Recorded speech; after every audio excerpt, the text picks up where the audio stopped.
Michaels. Patrick Bateman. Here for week 2 of our favorite moments of the Road the Stage 2021. To date, there's some great moments coming. We've got Yes. some cool plans for the new year. 100%. Hundo P. And this is just a quick reflection of the first 30, what did we say, 32 32 guests? guests, and this will be episode like 30, I don't know. We're not Just shy of 40. Just shy of 40.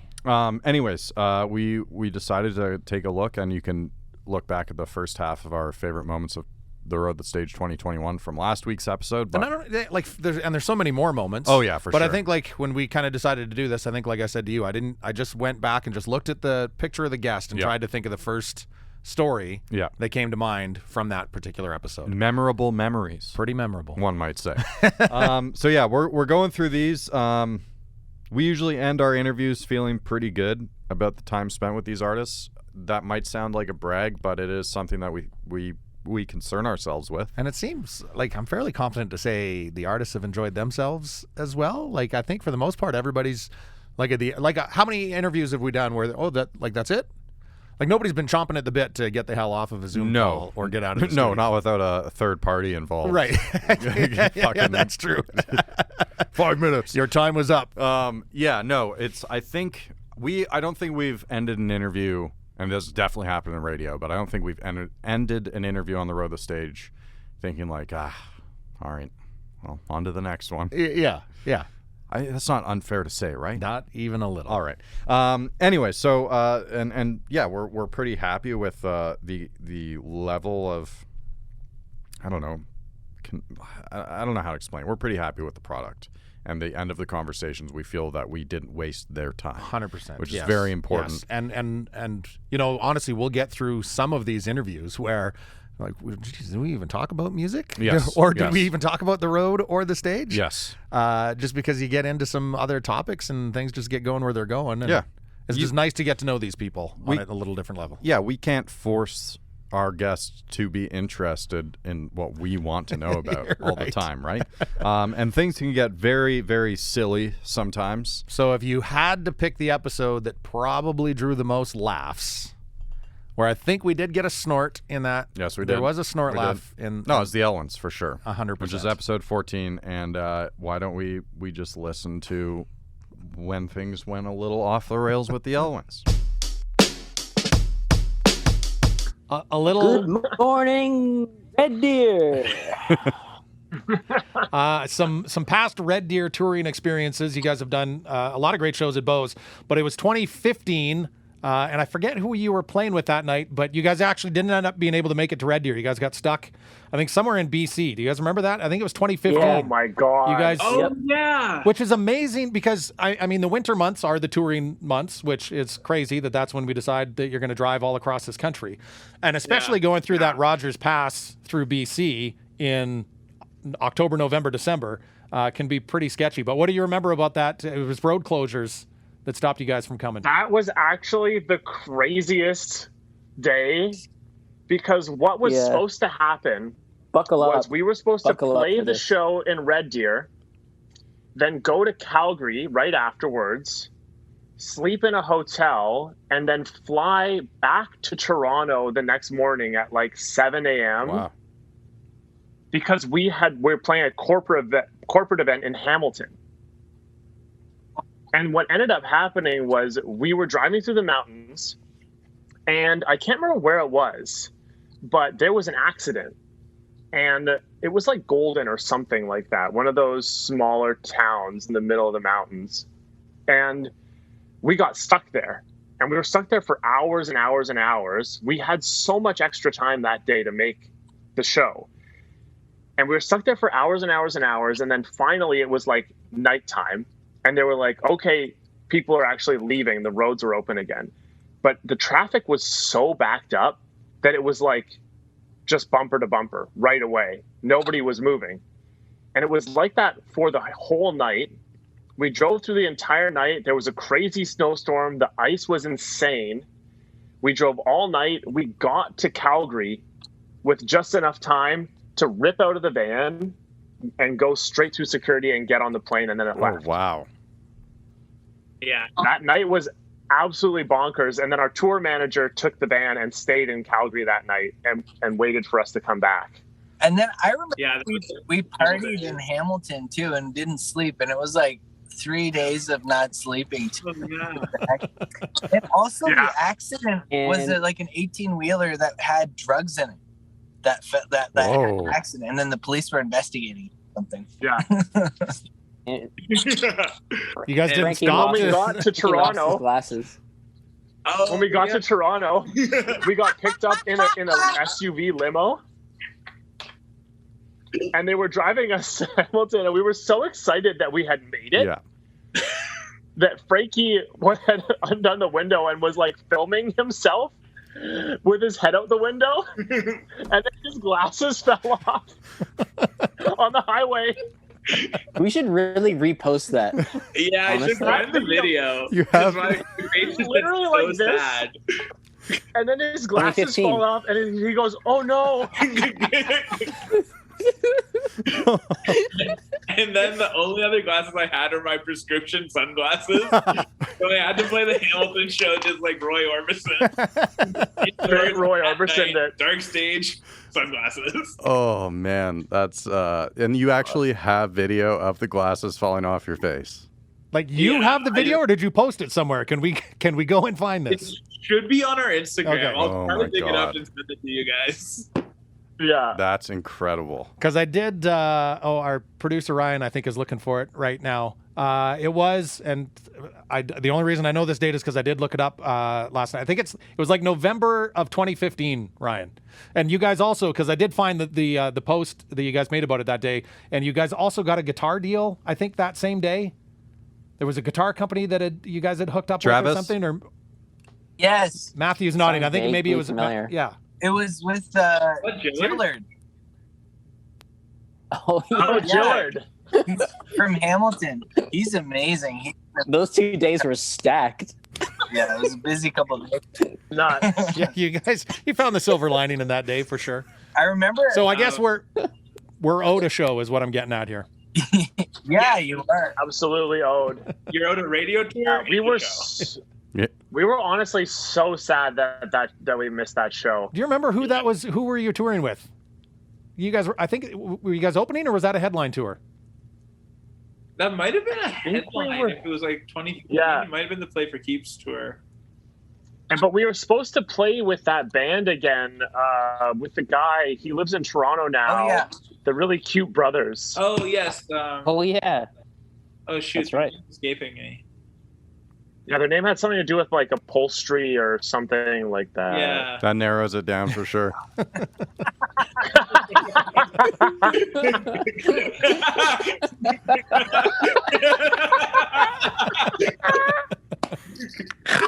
Oh, we got a snort. I think that might be our first snort. All right. Wow, that was very quick. Yeah. Jeez. I want to figure. All right. Settle down, guys. Come on now. We got underside pattern. Underside pattern. Yeah. You remember that? I do remember underside pattern for sure. I was not that close. From Yukon Blonde, Brandon Wolfe Scott from episode 34. That's crazy. You mentioned the show in Nanaimo, and from the band account, you guys had posted a picture of Graham from the last time you guys played Nanaimo, who had an unfortunate incident very close to a personal area. Yeah, it was bad news. Was it in the van? Pretty intense day. No, he was living in Toronto at the time, and he came out to rehearse, and I don't know what we were doing, but we were at I think we were just on our way to rehearsal. We stopped in for a coffee, and then he had to use the washroom, so we went to a public library to use the washroom, and he puts his huge venti T on the paper towel thing and pulls it on his bare crotch, and oh man, he's just like calling me that day, just being like, Brandon, I'm burned, and I had to go in there and. Oh my God! I've never seen something like that. Wait a minute! You had to go in there? I had to go. He couldn't move. I had to call 911 and go up to the front clerk and be like, "My friend has burned his parts here." And we got to get an ambulance. And oh my God, man, he was in so much pain. It was crazy. His skin just bubbled. It mainly hit his leg, which was very good. Yeah. It could have been terrible, but no scarring. I can't believe it. It's amazing. He healed very well. What were you doing like when you realized the severity of the situation? I didn't know what to do because I was like, oh my God, dude, all your skin's hanging off. And I was like, I have to go get some cold something. I think when the paramedics came, we had to rip his pants off and get him into a shower and just put cold water on him for a second to relieve the pain. He was just going to pass out from pain. It was crazy. But we had a show in Nanaimo the next day, and it was our first show with James, and that was his introduction to the band. It's like, oh, this is Graham here. He just burned his crotch off. Oh my Now, God. did anybody come walking into the bathroom while you guys are tending to this? Because that could have been a very odd look. I know. I don't want to embarrass the guy. He's probably going to listen to this and be like, Brandon, come on, man. Hey, it's on the picture's on Instagram, so.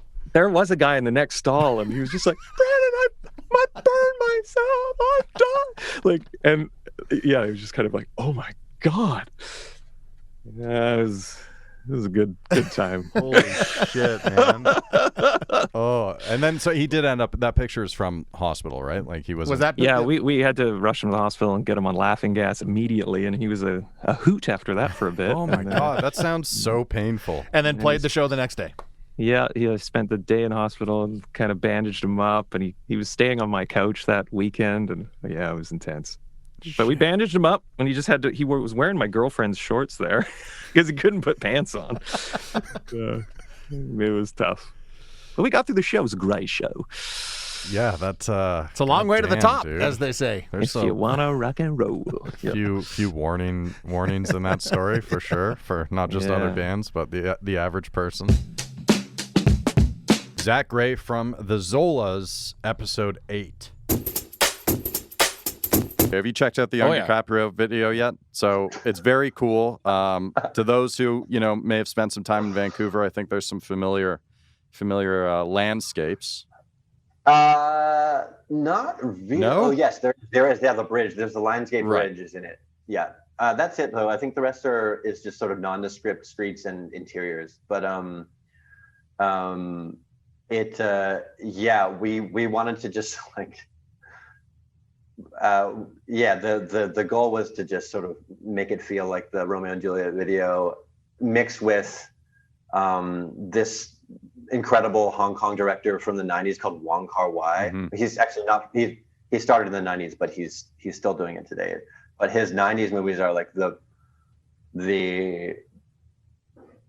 I don't know, they're just some of my favorite movies aesthetically that anyone's ever put out. They're the coolest looking movies, and they're really sexy and full of action and punk. They're really punk, and I really love those movies. So we were just trying to emulate, like, the North Star for that video was Wong Kar-wai and Baz Luhrmann's Romeo and Juliet, and we're like, it would be so funny to just straight up recreate the fish tank scene, right?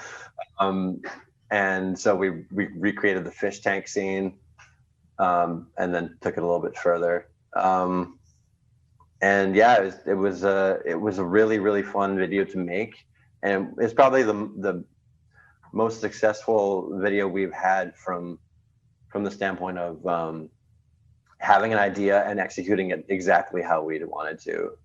And so I'm really happy with it. And is it the first time that you've had the cops called to the set of a music video of yours? I believe so, yes.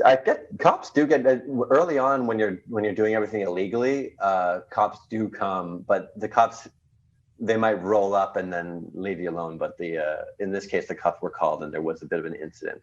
Yes. And we'll take a clip from the video, because it's a very specific reason why the cops were called. Like, someone thought that there was some sort of bizarre kidnapping going on with the victim on the front end of a car, or the back end. Back end. Yeah. So one of the sort of formative ideas of the video was I'd always looked at the back of a folded up tow truck as looking, it's just a crucifix, just driving around the city. but it's weird that you don't really see it that way. And then I remember think that it was a long time ago. I remember thinking it would be super sweet to like chain yourself to one and then be videoed just being rolled around the city. And years, like literally over a decade went by, and then we finally had the reason and the resources to do it. So yeah, we chained me to the back of a tow truck and rolled around the streets. And what time of day were you guys recording? This was evening, and the idea that I had, it was like it was going to be broad daylight, and we were going to get like real reactions from people, which that would have been really cool. But that's really hard to do logistically and quite illegal. No specific permit for that kind of filming. Yeah. Plus, think about all the people you'd have to track down if you want their faces. Right. It would suck. So we did it at night, and it was. I think it was around midnight or somewhere between midnight and 2 a.m. when 7 cop cars rolled up. And slow night for the police over there. Yeah, we were in a suburb of Vancouver, and they told us that there had been the 911 had been called because someone suspected that there was a kidnapping in progress, and I wasn't actually talking to the cops, but one of our production crew, he talked to them and explained it, but afterwards was like, what kind of a kidnapper what kind of like high-key kidnapper would tie someone to the back of a tow truck as a way of kidnapping them? That makes no sense. Like, and film it. Oh man. And film it, yeah. Although I can imagine like that's some like mafia shit where like we're gonna tie to the back of, it's like there's a mafia family that runs all the tow truck companies. Yes. And you get rolled around the back, and then they cement your feet and then throw you into the river. The last anyone saw of him, he was tied to the back of the that infamous family's tow truck. Yeah. Oh man, that's a tale. That's a music video story if I ever heard one. It was good. We had a great time, and it was no, I don't know. It was such hard work. Every time you finish a music video, you say like, oh man, I would love to not be in our music videos anymore. Right. Because it's, even when it seems like it's going to be easy, the days are always 16 hours, and it's just so much more tedious than you thought it would be. But at the end of this one, I understood how people get the bug and just want to be in film and want to do this, because you get so close with the people you're working with. It really is like going to boot camp with a few people and coming out of it feeling like a little family. So yeah, it was great. And then the video turned out awesome. So, and the people love the song. It's so cool. Like most of the time when I really love a song, there's a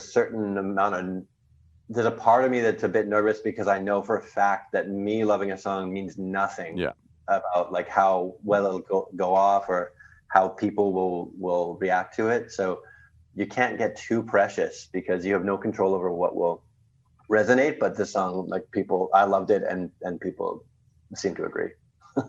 Yeah, I'm digging it too. Big time.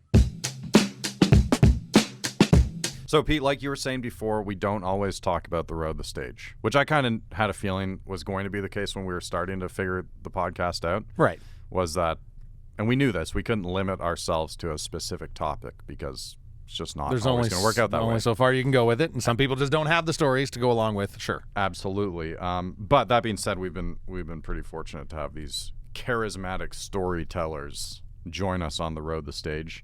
And sometimes I do feel bad about laughing as much as I do, like that Wolfe Scott story about his bandmate. I know I was laughing very hard. And then try to put yourself in that situation. I'm sorry, dude, if you're texting me from a bathroom. Yeah. I'm maybe not the call you want to make. Yeah. Brandon's delivery of that story certainly helped a lot fantastic. as well. But yeah, we feel lucky to ask our guests about some things that they may not get asked about in a lot of interviews, and a good chunk of their lives are spent answering questions from people like ourselves. And some of those questions can be uncomfortable. For sure. Like canceling your show at Bose. Sounded real shitty. That's a tough one. Or succumbing to desperate late night snacks.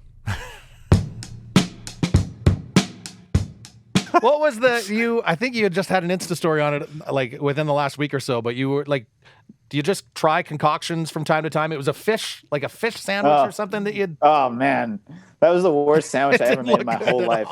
What was it? I was doing a week of long studio sessions for another artist, and I just got home and I was so tired, but I was hungry and I hadn't shopped in ages. There was no food in the house, but I had a ciabatta bun, and then I have these little fish snacks because I'm a vegetarian, but I need protein sometimes. Like I start to feel a little weak. So I eat these fish snacks. They're like sardines in a can. You know what I mean? Okay. But the only one left is obviously my least favorite kind, tomato basil. It comes in this sweet tomato sauce. It's really gross. Ugh. And I toasted the bun, and then I put mayo on it, and then I put some of this fish snack on it because I thought it would be like a filet-o-fish, which I love. And then I put a tomato and some cheese on it. It was disgusting. It was so bad tasting. I had to brush my teeth after to get the taste out of my mouth. But did you finish it? No, yeah, I did. Yeah. You were that hungry. You needed food. Yeah, I was hungry and stoned, so I needed to finish it. See, I was a little surprised. I'm like, I just thought being stoned, you'd eat whatever there was around you, but. I mean, there are but it limitations. didn't change the fact that it was gross. Damn, that's I've heard lots and lots of interesting dishes from vegetarians, and that is especially dishes where you're trying to gain all that protein, but not necessarily in that line of things. That's pretty good. Yeah.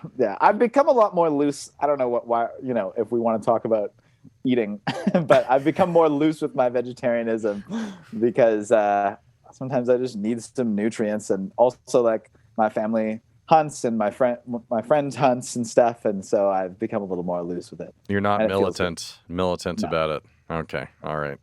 Well, it's good to know. It's good to know for future riders, of course.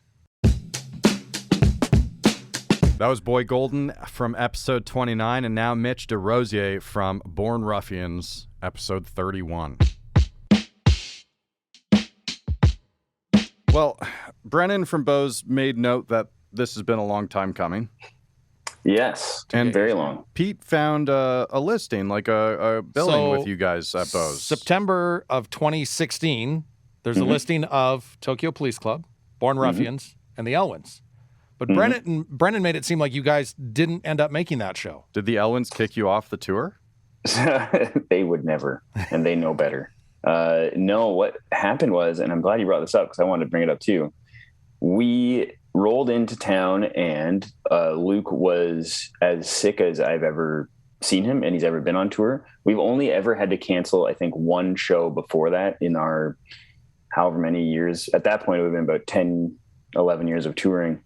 And we had to cancel out, and he couldn't make a sound with his voice. He tried all day. He did the old like steam under a towel and drinking all the right stuff. And we couldn't do it. And it was the only time besides one other time that we had to stand up on stage and say, we can't play tonight. And that sucks. And so you had to do it.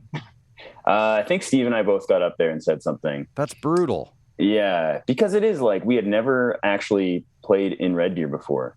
And we obviously were looking forward to it. But I don't know. Yeah, there's no way around it when it was, you can't make a sound with your voice.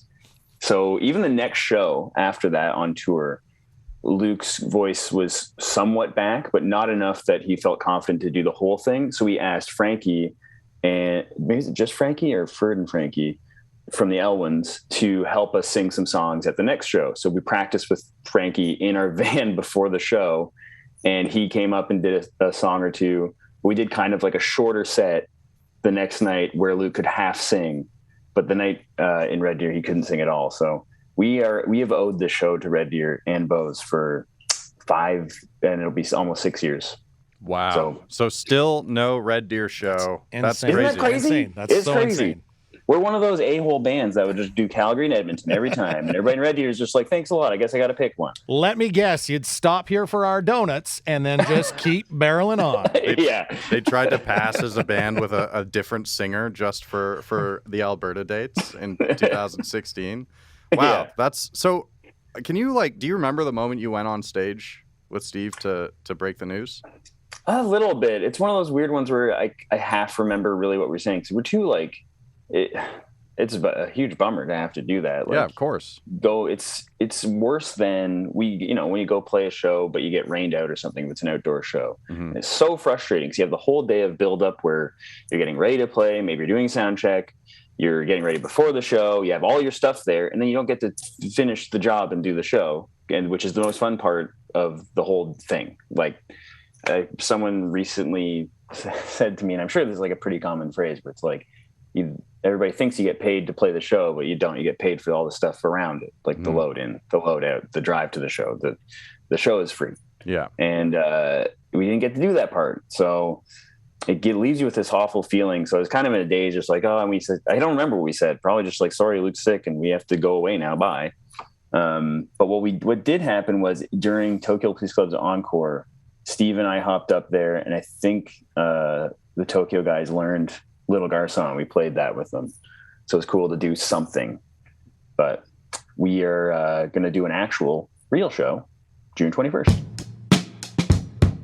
Let's hear from Sky Wallace. This one's from episode 18. Well, there is one other game I know that you guys play on the road that I'd love for you to explain to people that might not be familiar, is the Anal Road game, which I stumbled across that one last night. That seems like it'd be a lot of fun. Do tell. Okay, so I think I did play this growing up too, but I think it's mainly other Canadian musicians that I've talked to that play this game, and it's basically any RV that you see on a highway as you're driving, you just put the word anal in front of its name. Okay. So that can mean, many run-of-the-mill ones like Anal Explorer, Yep. etc. But you can get some really niche ones, some really spicy ones. RV names can be pretty funky too. So. Oh yeah. Yeah. Oh yeah. And this is something that you've talked to a lot of musicians, right? I've never heard this. That's the first time that I've heard. Sky just unveiled a massive Canadian musician secret. Oh yeah, it brings joy to anyone that plays it. So I think it's fine to be shared. It's in my opinion. I agree. Spread the happiness. I do have my RV as a Northern Spirit, so I would be Anal Northern Spirit. That's beautiful. Poetic, isn't it? Sky Wallace and the Anal Game. Don't lie. You've played it. You've done it. I have done it a couple times since. Yeah. Since we talked to her, sweeping the nation. It's definitely a more adult version of I Spy. I'll say I think probably my biggest disappointment of 2021. Realizing what your no, RV. mine was a pretty. What was it again? The Anal Northern Spirit. Right. Yes. Was the cancellation of that show, yeah. right? Because Sky Wallace and Crown Lands were going to come out west, and yes, that one didn't happen. So a little disappointed in that. It was disappointing. However, and I don't want to brag, but the one thing that hasn't been disappointing this year is that I personally have enjoyed every single episode of this podcast. Right. For myself personally. I'm not saying that it's enjoyable to everyone, but I've enjoyed every chat that we've had.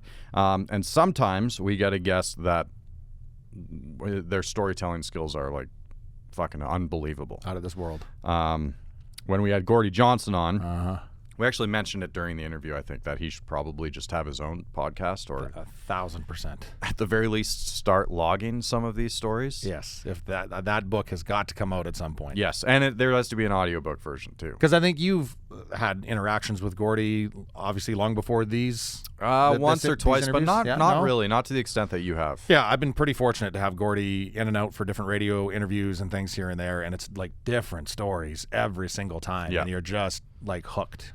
Yeah, no. So we were lucky to have him come in for a two-parter. He sat in here for damn near 2 hours and told us about some amazing stuff. But this story in particular was a pretty great memory. So did you have any farm experience before you met her? I'm gonna say no. Okay, because you you know your way around a farm and animals now, right? It. Like, well, no. Do now. I had to get right into it. The first time she brought me to the farm, I think we were playing at the Centrium in Red Deer, and many years ago, and so we went out to the family farm, which was just an hour down the road or whatever. It wasn't that far from where we were playing. So for the afternoon, I left the guys do their thing, and went to meet her family at the farm. Of course, when I got there, I'm wearing some nice shoes and Hugo Boss slacks and a Hugo Boss little zippy sweater and a little Kangol tam, and, you know, gold watch. And I was going to sound check was the most I was going to sweat that day. You know? I got to the farm and someone handed me a hockey stick. I'm like, well, what am I supposed to do with this? So they go, well, when we send a cow down the lane, if I yell hold, you close the gate. And if I yell open, you open the gate and then take the hockey stick and send her on through. I'm like, no, none of that. None of that made any sense right off the bat. So what are we doing with all these cows? They were, I mean, if y'all have lived in this area long enough, you'll know how they pregnancy test cattle. I'm not familiar. No, it's a thing. Yeah, preg checking is a real thing. It doesn't involve a thermometer or a blood test or anything like that. So when it involves your entire arm? It involves a rubber glove that goes all the way to your shoulder. They reach in there and figure out if there's a calf in there. So I see the first thing I see when my Hugo Boss suit hops over the fence into the manure is a man up to his shoulder in a cow. And I thought, okay, well, there's something you don't see every day. But you saw it a lot more. I saw that and a lot more. But, I needed a nap after that. They were out there for several hours. I think I need to lie down now. So I don't know what kind of impression I made the first time. At least I had manners, if nothing else. Yeah. But quickly after that, once I was accepted in, I didn't get much instruction. It was, well, there's a bunch of cattle over there. You need to bring them over here. Wow. Okay. How does one do that exactly with a hockey stick? But I just watched the farm dog. I watched the farm dog. I thought, okay, well, if I do what she does, they seem to listen to her. So I got yipping and barking, talking to the cows, and I'd get around, 3/4 behind them and push them forward from behind because they don't want anything to do with you. So you use their fear to your advantage. And before long, man, I got pretty good at it. I could get out there and cut a single calf out of a whole herd and run it onto a cattle truck. The picture I never thought I'd have in my mind is Gordie Johnson barking after cows. Oh, yeah, man. And I got to where, as it turns out, I could use some of my other job skills.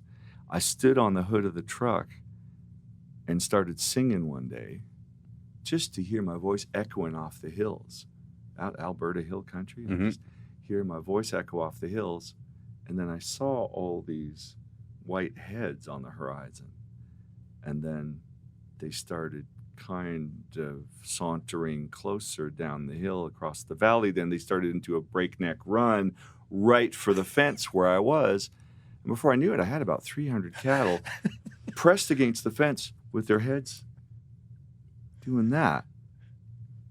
They'd hear a note and their ears would all, I was like, oh, hit that note again. Their ears would do that. So as it turns out, being the singer for Big Sugar means you can call cattle. I'm a pretty good cattle caller too, as it turns out. Damn. So that's a skill I didn't know I'd ever be able to apply to anything except rock and roll, but there you have it. Yeah, you fit into that farm life pretty good. But I shot a video of that last summer. We were at the farm, and my kids, everyone's got an iPhone now, and it shoots beautiful cinematic 4K or whatever. And we went out on the property, and they were filming me singing. And so I was just out there singing, trying to call the cattle. And I was singing. Of course, now I'm filming it, and they're not coming. I know they're out there. I know they're way just over that fence line up in the hills there. I was, well, maybe the echo is something. It's not working. Ah, God dang it. I turn around. There's 150 cows from the neighbors pressed up against the fence looking at me going, so I wouldn't even look in the right way, and it worked.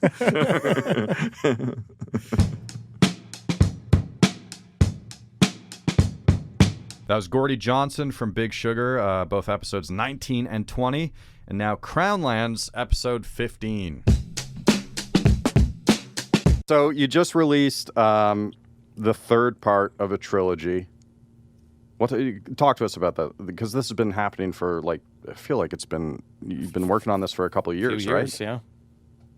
Yeah. So we finished our new single just released called White Buffalo. Mm-hmm. And this song is what we hope to be the future for Indigenous people worldwide. And basically that is to come together and unite with peace and unity and to take the land and power back from the empire that kind of entrenched itself in these lands in the Americas and give it back to sovereign Indigenous nations. And it's kind of like what we hope to manifest for the future and for a brighter future for everybody, not just Indigenous people, but for everyone moving forward. And the white buffalo is the symbol of strength and prosperity and manifestation. And so it just felt right. It's a symbol in many Indigenous cultures for those things. And so it was just the perfect fit with the tempo of the song. It was really unrelenting and powerful. And so we had to say something about it. And Mountain talks about what happened with the colonization of the Americas and the mistreatment of the Indigenous people. And End of the Road talks about what's currently happening with the missing, murdered Indigenous women, children, two spirits along the Highway of Tears in northern BC. Mm-hmm. And so it just felt right to add in what we hope to be the future and try to manifest that thing. Was there? Did you guys have this mapped out when you started? No. So it's all evolved and come along. Yeah, that's right. Yeah, it's all what's the word? It's grown organically. Yes. But I think it's important. In the mainstream news, we're finally seeing a lot of truth coming out about what actually happened in Canada and how it was founded. And I think we've all been sold this myth of Canada as this polite, peaceful nation. And meanwhile, it was founded on genocide. And so, if you read the Truth and Reconciliation Commission, we're basically only now approaching the truth side of things. So we can't even get to reconciliation and talking about land back, because this kind of stuff affects everyone, right? Where we look at climate change and the fact that all of Crown land is old growth forests throughout BC and Ontario, and where the oil fields are in Alberta, and all of the fracking and clear cutting that's happening. And just look at the wildfires right now that are happening in BC, and it's a lot of that wouldn't be happening if it weren't for hundreds of years of industrialization.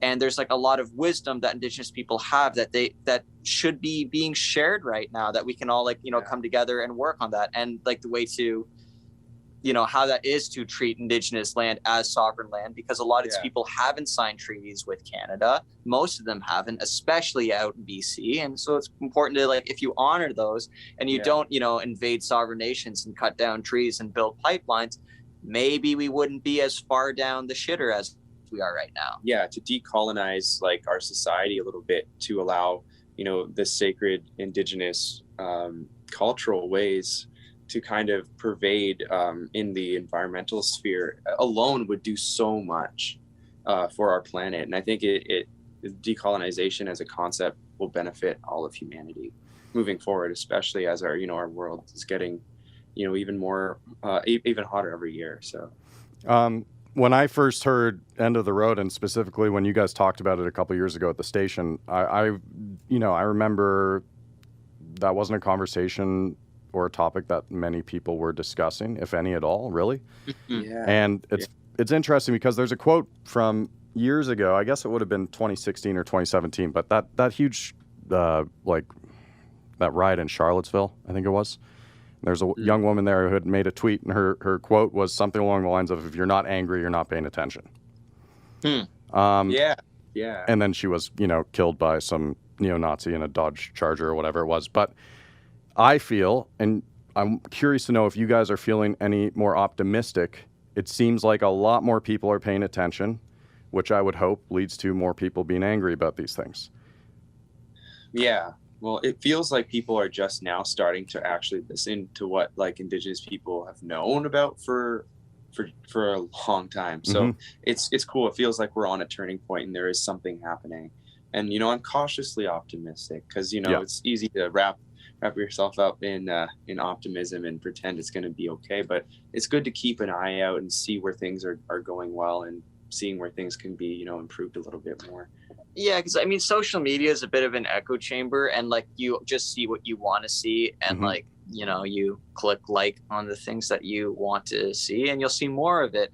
And so, of course, it can be easy then to think like, oh wow, there's a whole sea change in like the mainstream consciousness of what Canada truly is, and how Indigenous people are actually going to, you know, have a true reconciliation, have land back. But then, of course, it's a very small sample size of like what is actually happening. So I think it's going to be really good to go on tour, because like every night we're going to be playing these songs. Obviously, we're not just like a one issue band. It's not the only thing we talk about, but it is a very, very important part of the music, and that messaging, like, I think is coming across stronger and stronger in our messages. Yeah. And I think that it will be a really good test, like as a headliner, to like see who's coming out to these shows and seeing like the kind of like, you know, who knows, like if like healing's even possible as well, because a lot of the time when we were playing even in the States and we would, you know, like talk about, you know, we'd preface Mountain, Cody would say something, or End of the Road would, and a lot of the time people would come up to us and be like, hey, you know, like I'm an Indigenous woman, like my aunt or my cousin or my sister or my mom like went missing, and then the police did nothing due to the systemic racism. And so the fact is, it's like if our songs can reach people and make people feel seen that haven't been seen, and then make people who haven't even thought about those issues think about these issues, then we're winning. And so it's not really our job to truly like enact real change, but at least to like, it's like, it's like you start the snowball at the top of the mountain, and then by the end of it all, like hopefully it's like a giant fucking beautiful snowball of change. I don't know. You're helping to expose the facade. Yeah. Well, and I like what you said there too, with amplify those voices, because I think I'd read one interview you'd done as well, and somebody had said you're giving Indigenous a voice, and I think your response was, no, they have a voice. We have a voice. You're just helping to amplify it. Yeah, absolutely. We're using our platform to amplify those voices for these, you know, these issues that have been going on for a long time. Okay, so Crown Lands, two very talented musicians. We felt very lucky to have them on the show. Unfortunately, like we said, their show with Skye Wallace got canceled at Bose in October. I think the show was supposed to be. We were really looking forward to that, but one of these days. But that truly is what that moment that they just shared is one of my favorites of the entire year, because you know me, I'm a total sucker for an artist using their platform to promote some important causes, and they do not mess around with that idea at all. Not even a little. They take it very seriously. I have a feeling that there's a few suits out there that wish that they would dial it back a bit, and I respect them even more for that. So, and what a great tour that would have been too. Well, I mean, they did end up doing the Ontario dates, but because Skye Wallace is another one that uses her voice as well and her platform, and we discussed a lot of the homeless situation in Toronto with her on that one as well. So that's another thing that we don't really talk about a lot, is that because we're talking to artists all over, mostly Canada for the first year of the Road the Stage anyways, is we are learning about parts of the country that we don't necessarily have too many connections with. Cadence Weapon, another great example. Cadence Weapon was great, absolutely. And you know what? I don't see why we won't have a lot of these people on again down the road as they continue to engage in public discourse. Which I think there's more and more fodder all the time for that. It's never going to end. So those are just a handful of our favorite moments from the Road the Stage. And we're getting ready to create a whole bunch more. Yes, we are, for the new year. A big thanks to Sawbrack Brewing Company. Go Services Inc. has been absolutely amazing and supporting us this year. Bose Barn Stage, obviously, a big thanks for the sturdy table. Yes, this thing. And Tourism Red Deer. Well, Pete, thanks for all your hard work this year. It's been a blast. You've been a wonderful guest on the Road the Stage. It almost sounds like it's you're off the show. Okay. It's been a slice. Please, Thank you. God, subscribe to the Communal Creative Studios YouTube channel. That's all I'm going to say. It's so easy to do. Yeah, the little drummer boy or whatever his name is did it. So why can't you? Probably worn out from all the holiday cheer and everything. Yeah. You're just chilling. It's just hit one button. One button and you're done. All right. Follow, like, subscribe, comment, rate, do all the things. The Road the Stage and Communal Creative Studios, thank you. And we'll start building towards next year's greatest hits packages. Next Wednesday. Wednesday. Wednesday. Wednesday. Wednesday. Wednesday. The Road the Stage is produced by Ryan Kuly and Ryley Surian at the Communal Creative Studios in Red Deer, Alberta. In partnership with Go Services Inc., Sawback Brewing Co., Tourism Red Deer, and Bo's Bar and Stage.